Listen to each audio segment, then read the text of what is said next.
This is the story of Aladdin by Janessa Kanegi, based off of the original tales.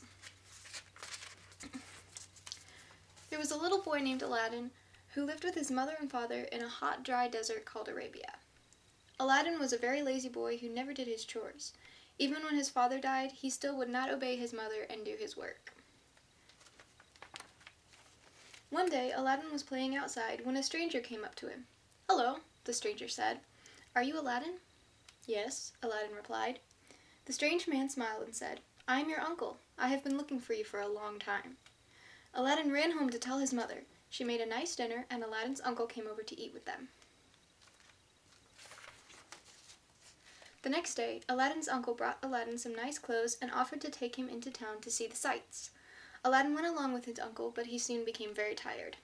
They passed through the town and into the mountains, where Aladdin was told to gather some sticks for a fire because it was getting dark outside.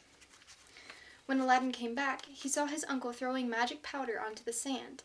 The magic powder made the ground open up to reveal a hidden door underneath. Aladdin's uncle gave him a ring and told him, "Go through this door and find a lamp for me. Be quick." Aladdin obeyed and found the lamp, but when he tried to open the door, it was locked. Aladdin called out for his uncle, but no one answered. He was stuck in the dark cave, alone. Aladdin cried and hugged the lamp against his chest. All of a sudden, a genie popped out. "What do you want?" the genie asked. Aladdin cried, "Help me get out of here." The genie helped free Aladdin from the cave, and Aladdin immediately ran home to tell his mother what had happened. Aladdin showed his mother the lamp he had found, which was very dirty from being in the cave for so long. Aladdin's mother began to clean it when the genie popped out again. "What do you want?" the genie asked. "Some food would be nice," Aladdin replied. The genie magically brought 12 huge plates of food. Aladdin and his mother ate as much as they could. The genie lived with them for years and years until Aladdin grew to be a man. One day, Aladdin snuck into the Sultan's palace to see if he could spot the princess. When he saw her, he fell in love instantly.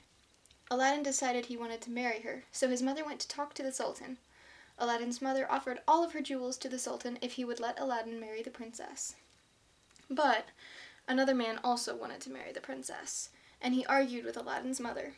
The Sultan said, "Wait for 3 months, then I will decide who can marry my daughter."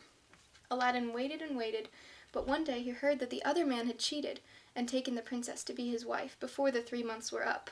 Aladdin was angry and called to the genie. "Genie," Aladdin said, "put the other man out into the cold and take me to the princess instead." The genie did as he was told. The next morning, the princess woke up and told her mother what happened.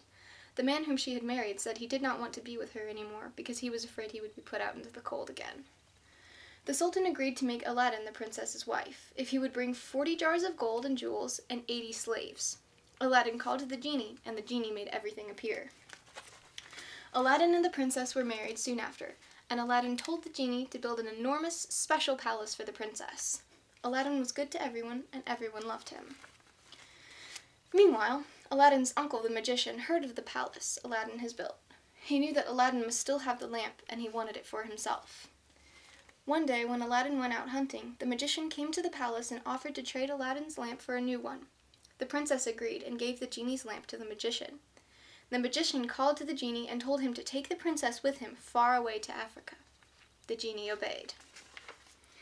When Aladdin returned and found out that his princess was missing, he traveled far and wide until he found where the magician was keeping her. The princess told Aladdin where the magician was keeping the lamp, and Aladdin thought up a plan to get it back. Aladdin bought some poison powder and gave it to the princess. The princess pretended to be in love with the magician and poisoned his drink when he wasn't looking. Aladdin took the lamp from the magician and told the genie to carry him and the princess back to the palace. The genie obeyed and took Aladdin and the princess back to their palace. They lived happily for many years, had lots of children, and grew to be old together. The end.